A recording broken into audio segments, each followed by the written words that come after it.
Good morning ma'am. Good morning बच्चों। Good morning ma'am. मेरा नाम करिश्मा सिंघू है। मैं बीएड सेमेस्टर 3 की छात्रा हूँ। मेरा कॉलेज का नाम मेडिका कॉलेज चाईबासा है। मेरा मेथड पेपर फिजिकल साइंस है। ये मेरा एडमिट कार्ड है और ये मेरा लेसन प्लान है। तो बच्चों, मैं आज से आप सबों को भौतिकी पढ़ाऊंगी। सबसे पहले बच्चों, आज हम एक क्रियाकलाप करेंगे। इसके लिए सभी आप सब अपने कानों को बेंच के ऊपर रख दीजिए। अब उस बेंच को धीरे से ठकठकाइए। आपने क्या महसूस किया बच्चों? आवाज। आप बताइए। आवाज। बहुत अच्छा, बैठ जाइए। आवाज का दूसरा क्या नाम है? आप बताइए। ध्वनि। बहुत अच्छे, बैठ जाइए। तो आवाज का दूसरा नाम ध्वनि है। ध्वनि को हम अपने शरीर के किस भाग के द्वारा सुनते हैं? यस, आप बताइए। कान। बहुत अच्छे, बैठ जाइए। तो आज हम पढ़ेंगे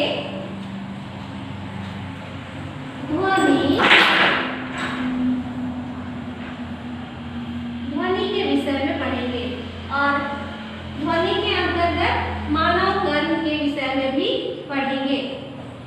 बच्चों, आप अपने घरों में ऐसी कौन कौन सी चीजें देखते हैं जिसमें से ध्वनि उत्सर्जित होती है? आप बताइए। मिक्सर, घड़ी। Very good. मिक्सर, घड़ी ऐसी वस्तुएं हैं जिससे हमें ध्वनि सुनाई देती है। और बाजार में ऐसी कौन सी वस्तुएं हैं? हाँ, आप बताइए। मोटरसाइकिल। वेरी गुड, बैठ जाइए। मोटरसाइकिल, ट्रक, इससे क्या निकलती है? ध्वनियाँ निकलती है। ध्वनि ऊर्जा का एक रूप है जो कंपित वस्तुओं से उत्सर्जित होती है और हमें अर्थात हमारे कानों को सुनने की संवेदना प्रदान करती है। ध्वनि एक ऊर्जा है जो कंपित वस्तुओं से उत्पन्न होती है। बच्चों, ध्वनि क्या है? हाँ, आप बताइए। ऊर्जा जो कि कंपित वस्तुओं से निकलती है। बहुत अच्छे। ध्वनि एक ऊर्जा है जो कंपित वस्तुओं से निकलती है। मनुष्य का कान जो कि ध्वनि ग्रहण करता है, यह 20 हर्ट्ज से 20,000 किलो हर्ट्ज तक की ध्वनियों को सुन सकता है। मनुष्य का कान 20 हर्ट्ज से 20,000 किलो हर्ट्ज तक की ध्वनि तरंगों को बहुत आसानी से सुन सकता है। बच्चों, मनुष्य का कान कितने तक की ध्वनि तरंगों को सुन सकता है? जी, आप बताइए। 20 हर्ट्ज से 20,000 किलो हर्ट्ज तक। Very good. कितने तक के? 20 हर्ट्ज से 20,000 किलो हर्ट्ज तक के ध्वनि तरंगों को मनुष्य का कान सुन सकता है।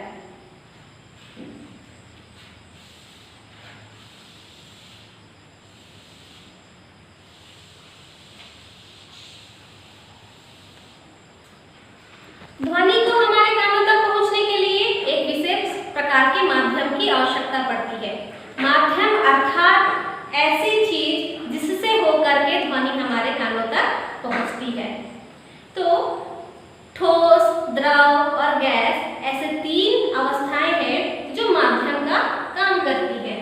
कौन कौन सी वस्तुएं बच्चों?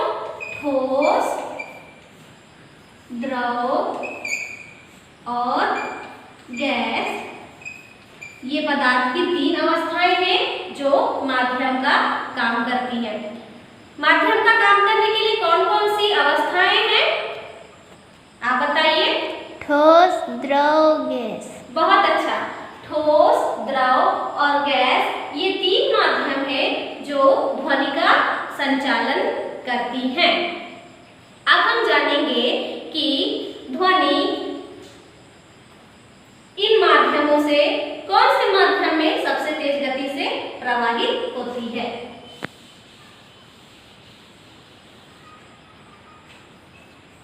ध्वनि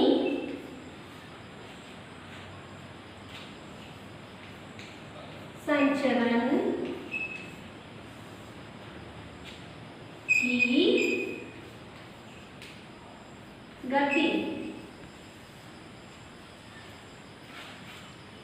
इसके लिए हम एक क्रियाकलाप करेंगे। ये ठोस माध्यम है इसलिए इसके पार्टिकल्स एक दूसरे के सामने हैं। ये द्रव माध्यम है इसलिए थोड़े दूर दूर हैं। ये गैस माध्यम है इसलिए इसके पार्टिकल्स ज्यादा दूर हैं। अब मैं इन डोमिनोज को एक साथ गिराऊंगी और आप देखिएगा कि ये डोमिनोज में कौन सा बैलून सबसे पहले फूटता है। ध्यान से देखिएगा बच्चों। 1 2 3। तो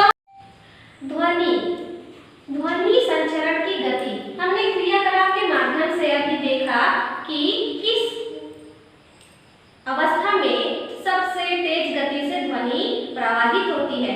तो बच्चों क्रियाकलाप के आधार पर आप मुझे ये बताइए कि ध्वनि सबसे तेज गति से किस ठोस में या गैस में या द्रव में किस में प्रवाहित हुई? जी आप बताइए। ठोस। Very good. ध्वनि सबसे तेज गति से ठोस माध्यम में प्रवाहित हुई और सबसे धीमी गति से किसमें प्रवाहित हुई? हाँ आप बताइए। गैस। Very good, gas.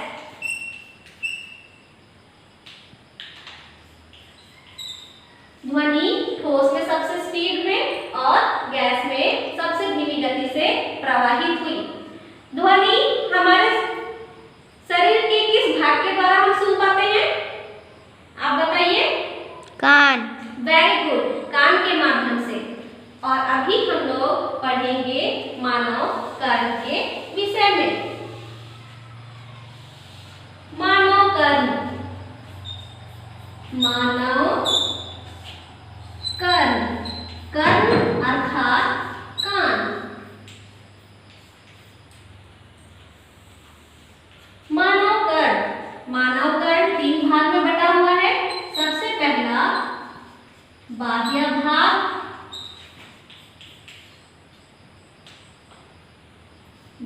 भाग, दूसरा मध्य भाग,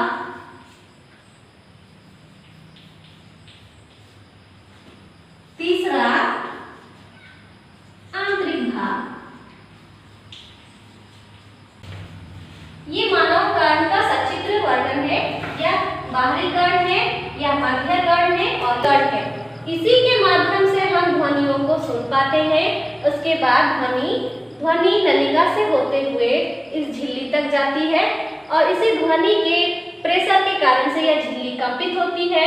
कंपन होने के बाद यह ध्वनि को आंतरिक कर्ण में भेजती है और आंतरिक कर्ण उसी ध्वनि तरंगों को इलेक्ट्रिकल सिग्नल्स में बदलकर तंत्रिका कोशिका के माध्यम से हमारे मस्तिष्क में भेज देती है। अब हम देखेंगे कि हमारा कर्ण किस तरीके से कार्य करता है। यह मानव कर्ण का एक मॉडल है। यह बाहरी कर्ण है, यह मध्य कर्ण है और यह आंतरिक कर्ण है। अब हम इसको प्रयोग करके देखेंगे कि इसमें हमारा कान किस तरीके से कार्य करता है। अब यह कर्ण ध्वनियों को एकत्रित करके इसे मध्य भाग में भेज रहा है। मध्य भाग ध्वनियों को स्वयं में संग्रहित कर उसे आंतरिक कर्ण में भेजता है और यह आंतरिक कर्ण इन ध्वनियों को इलेक्ट्रिकल सिग्नल्स में चेंज करके ब्रेन तक पहुंचाता है। अब हम देखेंगे कि मैंने जो कुछ कहा उसमें कंपन सुनाई देता है या नहीं।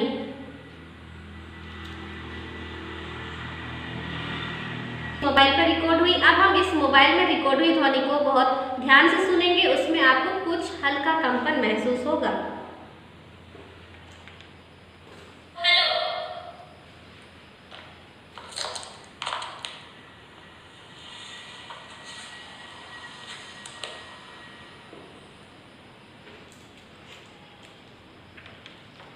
बच्चों, क्या आप सबों को ध्वनि में कुछ कंपन महसूस हुआ? Yes ma'am. Very good. ध्वनि में कंपन महसूस हुआ। हमने पढ़ा कि ध्वनि कंपित वस्तुओं से उत्सर्जित होती हैं। अब हमारा पाठ समाप्त होता है। अब हम एक शॉर्ट रिवीजन करते हैं।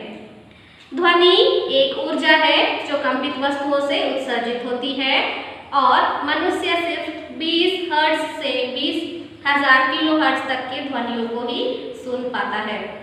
ठोस वह माध्यम है जिसमें सबसे तीव्र गति से ध्वनि संचरित होती है और गैस माध्यम में सबसे धीमी गति से।